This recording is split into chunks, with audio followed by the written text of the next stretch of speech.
தமிழகம் முழுக்க இருக்கக்கூடிய இந்த மாவட்ட தொழில் முனைவோர் மையங்கள் சரியாக செயல்பட்டு கொண்டிருக்கிறதா? தொழில் முனைவோர்கள் எப்படி உருவாக்கி கொண்டிருக்கிறார்கள்? அவர்களுக்கான அந்த திட்டங்கள் சரியாக நடைமுறைப்படுத்தப்படுகிறதா? அப்படிங்கிறது தொடர்பாகத்தான் அலசிக் கொண்டிருக்கிறோம். தொடர்ந்து பார்க்கலாம். படித்த இளைஞர்கள் சுயதொழில் புரிபவராக மாற வேண்டும் என்ற நோக்கத்தில் தொடங்கப்பட்டதுதான் மாவட்ட தொழில் மையம்.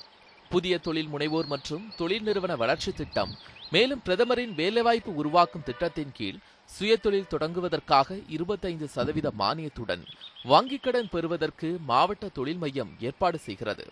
நாமக்கல் மாவட்டத்தை பொறுத்தவரை இந்த மையத்திற்கு வருபவர்களுக்கு முறையாக பதில் அளிப்பதில்லை என குற்றம் சாட்டுகின்றனர்.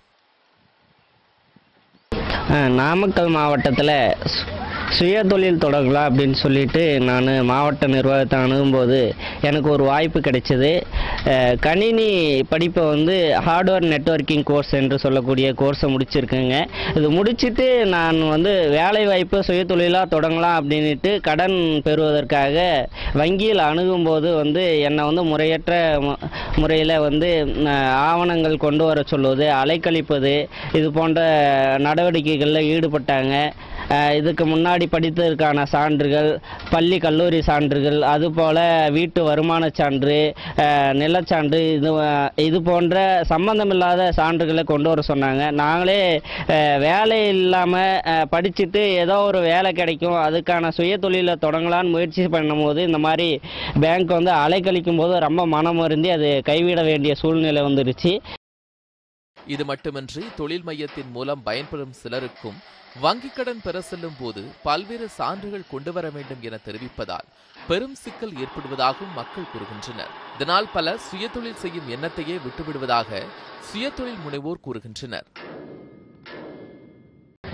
சாதாரணமாக ஒரு டாக்குமெண்ட், ஒரு 2 டாக்குமெண்ட் கேட்டால் பரவாயில்ல, போனவுடனே ஏகப்பட்ட டாக்குமெண்ட் கேட்குறாங்க. அதை கொடுங்க, இதை கொடுங்க, பத்திரத்தை காமிங்க, பைக் உங்கள் பேரில் இருக்கா, இப்படின்னு ஏகப்பட்ட கேள்வி கேட்கும் போது அவங்க என்ன பண்ணிக்கிறாங்க, சரி இது நம்மளுக்கு கிடைக்குமோ கிடைக்காத மனோடைஞ்சு போயிடறாங்க. சில பேர் அலைஞ்சு பார்த்தீங்கன்னா ரொம்ப நாள் கஷ்டப்பட்டு வாங்க முடியாமல் போயிடுது.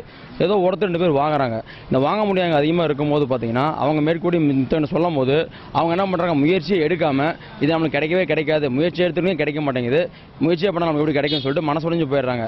அதனால் அரசாங்கமாக பார்த்து இந்தமாரி தொழில்துறங்களுக்கு கொஞ்சம் நிபந்தனைகள்லாம் கடுமையாக்காமல் கொஞ்சம் தளர்த்தி விட்டு ஏதோ ஒருத்தர் 2 பேரும் கிடைக்காத மாதிரியும் எல்லாத்தையும் கிடைக்கிற மாதிரியும் ஏற்படுத்தி கொடுத்தா எதிர்காலத்தில் வேலை தான் கிடைக்கல, வேலைக்கு தான் போகணும் அப்படின்னு அவசியம் இல்லாமல் தொழில் தொடங்கி வாழ்க்கை முன்னாடி நிறைய பேர் இருப்பாங்க.